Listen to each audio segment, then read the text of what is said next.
रामदास आठवलेंची नवीन कविता वाचली का? राज ठाकरे आणि उद्धव ठाकरेंना असा काढला चिमटा.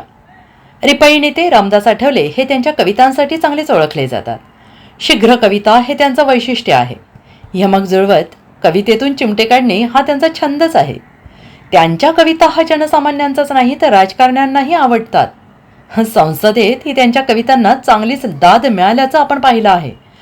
त्यांच्या कवितांवर टीका होत असली तरी त्यांच्या कविता ऐकून त्याला मनमुराद दाद देणाऱ्यांची संख्या कमी नाही आहे बरं का. आत्ता त्यांनी धाराशिवच्या दौऱ्यावर असताना राज आणि उद्धव ठाकरे यांना असा चिमटा काढला आहे. राज ठाकरे आणि उद्धव ठाकरे यांची झाली युती, मात्र बेस्टच्या निवडणुकीत झाली त्यांची माती.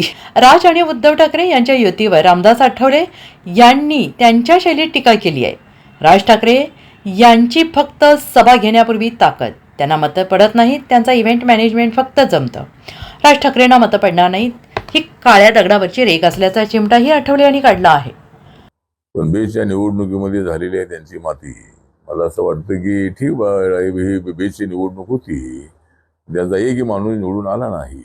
त्या ठिकाणी शरद राव यांचा मुलगा शशांक राव जो आहे त्याला प्रचंड यश मिळालेलं आहे. बीजेपीचे काही लोक निवडून आलेले आहे आणि दोन भाऊ जरी एकत्र आले तरी महाराष्ट्राच्या राजकारणामध्ये महायुतीचा फायदाच आहे. त्यांनी दोघांनी एकत्र यावं आणि ते जर दोघे एकत्र आले तर मला वाटतं की महायुती सगळी एकत्र राहील की नाही काय तर सांगता येत नाही आहे. त्यामुळं त्याने जरी एकत्र आले इथे तरी आम्हाला काय तोटा अजिबात नाही आहे. राज ठाकरेची फक्त सभा घेणे एवढी ताकद आहे.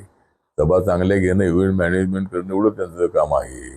त्यांना मतं मिळत नाहीत, हे काळ्या दगडावरची रेग आहे. त्यामुळं मला असं वाटतं की त्यांनी किती प्रयत्न केला आणि उद्धव ठाकरे आणि राज ठाकरे जरी एकत्र आले तरी महायुतीला त्याचा फायदाच आहे आणि आम्ही मुंबई महानगरपालिका जिंकू आणि येणाऱ्या स्थानिक स्वराज्य संस्था ज्या आहेत त्या जिंकण्याचा प्रयत्न आमचा राहणार आहे. Bureau report, SBN Marathi, Mumbai.